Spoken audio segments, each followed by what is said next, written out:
Hello, welcome back to Kim Reads as we continue with Misery, Chapter 23.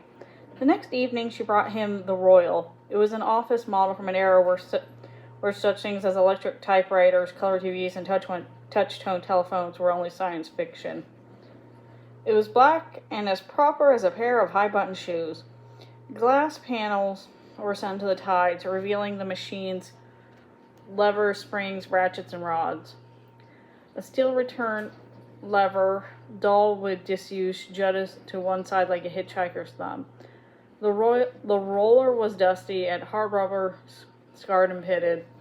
The letters Royal ran across the front of the machine in a semicircle. Grunting, she set it down on the floor of the bed between its legs after holding it up for his inspection for a moment. He stared at it. Was it grinning? Christ, it looked like it was. Anyway, it already looked like trouble. The ribbon was a faded two-tone, red over black. He'd forgotten there were such ribbons. The sight of this one was called no pleasant nostalgia. Well, she was smiling eagerly. What do you think? It's nice, he said at once. A real antique. Her smile clouded. I didn't buy it for an antique. I bought it for second-hand. Good second-hand. He responded with immediate glibness. Hey, there ain't no such thing as an antique typewriter, not when you come right down to it. A good typewriter lasts damn near forever. The old office babies are tanks. If he could have reached it, would have patted it. If he could have reached it, he would have kissed it. Her smile returned. His heartbeat slowed. I got it used news. Isn't that a silly name for a store? But Nancy Dartmonger, the lady who runs it, is a silly woman. And he darkened a little, but he saw at once that she was not darkening at him. A survival instinct he was discovering might only be instinct itself. But it created some really amazing shortcuts to empathy. He found himself becoming more attuned to her moods, her cycles. He listened to her tick as she were a wounded clock. As well as silly, she's bad. Dartmonger, her name ought to be Whoremonger. Divorced twice, and now she's living with a bartender. That's why when you said it was antique. It looks fine, he said. She paused for a long moment and says, as if confessing, it has a missing N. Does it? Yes, you see. She tilted the typewriter up so he could peer at the blank semicircle of keys and see the missing striker like a missing molar in a mouthful of teeth, worn but otherwise complete. I see. She set it back down. The bed rocked a little. Paul guessed the typewriter might weigh as much as 50 pounds. Come from a time when there were no alloys, no plastics, also no six-figure book advances, no movie tie-in editions, no USA Today, no Entertainment Tonight, no celebrities doing ads for credit cards or vodka. The Royal grinned at him, promising trouble. She wanted $45, but gave me $5 off because of the missing N. She offered him a crafty smile. No fool she, it said. He smiled back. The tide was in. That made both smiling and lying easy. Gave it to you? You mean you didn't dick her? And he preened a little. I told her N was an important letter, she allowed. Well, good for you. Damn. Here was a new discovery. Psychophancy was easy once he got the hang of it. Her smile grew sly, inviting him to share a delicious secret. I told her N was one of the letters in my favorite writer's name. It's two of the letters in my favorite nurse's name. Her smile became a glow. Incredibly, a blush rose in her solid cheek. That's what it looks like, he said. You built a furnace inside the mouth in one of those idols in the H. Rider Haggard series. That's what it looked like at night. You fooler, she simpered. I'm not, he said, not at all. Well, she looked off for a moment, not blank, but just pleased, a little flustered, taking a moment to gather her thoughts. Paul could have taken some pleasure in this way it was going, if not for the weight of the typewriter. As solid as the woman and also damaged. It was there grinning with its missing tooth, promising trouble. The wheelchair was much more explosive, she said. Ostomy supplies have gone right out of sight since She broke off, frowned, cleared her throat. But then she looked at him beginning. But it's time for you to be setting up. And I don't begrudge the cost one tiny bit. And of course you can't type lying down, can you? No. I got a board, I cut it to size, and paper and weight. She dashed from the room like a girl, leaving Paul and the typewriter to gather each other. Her grin disappeared the moment her back was turned. The royals never varied. He supposed later he had known pretty well what this was all about, just as he had known what the typewriter ought to be like. How it would clack with its grin like that old comic strip character Ducky Daddles.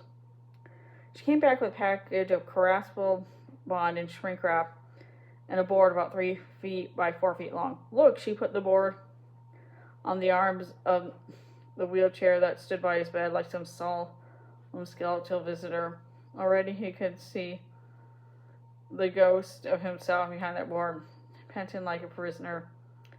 She put out the typewriter on the board, facing the ghost, and put the package of caressable bond, the paper he hated most of all in the world because of the way the type blurred when the papers were shuffled together beside it. She now created a kind of cripple study. What do you think? It looks good, he said, uttering the biggest lie of his life with perfect ease, and asked the question to which he already knew the answer. What were I right there, do you think? Oh, but Paul, she said, turning to him, her eyes dancing animately in her flushed face. I don't think I know.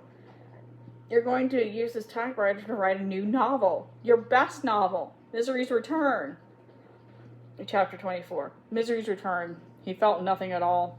He supposed a man who had just cut off his hand off in a power saw might feel the same special of nothing as he stood regarding his spouting wrists with dull surprise.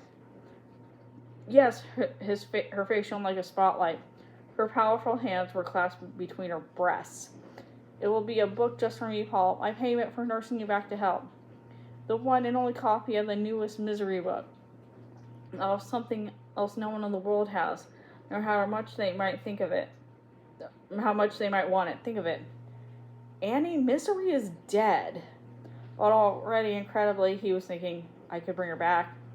The thought filled him with tired revulsion, but no surprise. After all, a man who could drink from a floor bucket should be capable of a little directed writing. No, she's not, Annie replied dreamily. Even when I was so mad at you, I knew she wasn't really dead. I knew you couldn't have really killed her, because you're good. Am I? He said, looking at the typewriter. It grinned at him. You're going to find out how good you are, old buddy, it whispered. Yes, Annie, I don't know if I can sit in a wheelchair. Last time it hurt, you bet it did, and it will next time too, maybe in a little more. There will come a day, and it won't be long either, although it may seem longer to you than it really is, when it hurts a little less, and a little less, and a little less.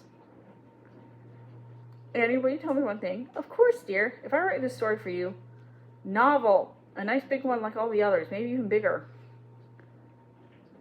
He closed his eyes for a moment, then opened them. Okay, if I write this novel for you, will you let me go when it's done? For a moment, uneasily cloudy across her face, and she was looking at him carefully and studiously. You speak as though I'm keeping you prisoner, Paul.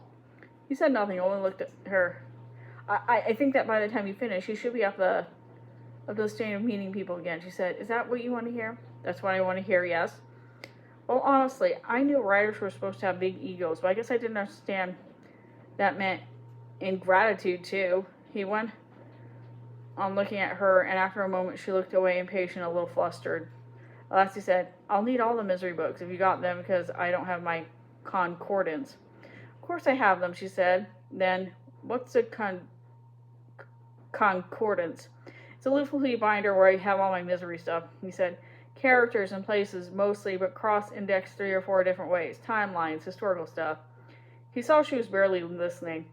This was the second time she'd shown not the slightest interest in a trick of the trade that would have had a class of would-be writers spellbound. The reason, he thought, was simplicity itself. Annie Wilkes was the perfect audience, a woman who loved stories without the slightest interest in the mechanics of making them. She was the embodiment of the Victorian archetype, constant reader. She did not want to hear about his concordance and indices because to her misery and the characters surrounding her were all perfectly real. Indices meant nothing to her. If she had spoke of the village census in Little Dunthorpe, she might have had shown some interest. I'll make you sure you get the books. They're a little dog-eared, but that's a sign the book has been well read and well loved. Is it? Yes, he said. No need to lie this time. Yes, it is. I'm going to study up on bookbinding, she said dreamily. I'm going to bind Misery's Return myself. Except for the Mother's Bible, it will be the only real book I own. That's good, he said, just to say something. He was feeling a little sick to his stomach. I'll go out now so you can put on your thinking hat, she said. This is exciting, don't you think so? Yes, Andy, I sure do. I'll be in with some breast of chicken and mashed potatoes and peas for you in half an hour. Even a little Jell-O because you've been such a good boy. And I'll make sure you get your pain medication right on time. You can even have a little extra pill in the night if you need it. I want to make sure you get your sleep because you got to go back to work tomorrow. You'll mend faster when you're working, I bet. She went to the door, paused there for a moment, and then grotesquely blew him a kiss. The door closed behind her. He did not want to look at the typewriter and for a while resisted, but at last his eyes rolled helplessly toward it. It sat on the bureau, grinning, looking at it was like a little at an instrument of torture, boot or extrapado, which is standing inactive, but only for the moment. I think that if by the time you finish it, you should be up to the strain of meeting people again. Annie, you are lying to the both of us. I knew it, and you did too. I saw it in your eyes. The limit visa now open before him was extremely unpleasant. 6 weeks of life, which he would be spending suffering with his broken bones and renewing his acquaintance with Mystery Chastain, Nee Carmichael, following by a hasty interment in the backyard, or perhaps he would feel his remains to Misery the pig. That would be a certain justice, black and gruesome though it may be. Then don't do it. Make her mad. She's like a walking bottle of nitroglycerin as it is. Pounce her around a little. Make her explode. Better than lying here suffering. He tried looking up at the interlocked W's, but all too soon he was looking at the typewriter again. Stood a stop at the bureau, mute and thick and full of words he did not want to write, grinning and missing its one tooth. I don't think you believe that, old buddy. I think you want to stay alive, even if it does hurt. It means bringing Misery back for an encore. You'll do it. You'll try anyway. But first you are going to have to deal with me. And I don't think I like your face. Make us even, Paul croaked. This time he tried looking out the window where fresh snow was falling. Soon enough, however, he was looking at the typewriter again with avid repulsive fascination, not even aware of just when his gaze had shifted. And I'm going to end it right there. See you later.